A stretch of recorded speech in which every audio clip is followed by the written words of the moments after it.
Hey everyone, welcome back to my channel.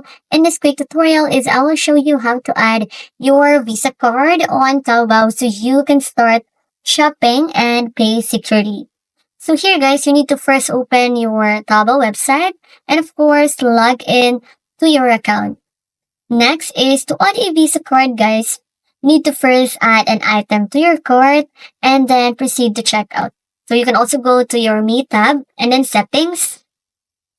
So here you can choose your um item here, and then here you'll be able to see here your account and go to the payment method.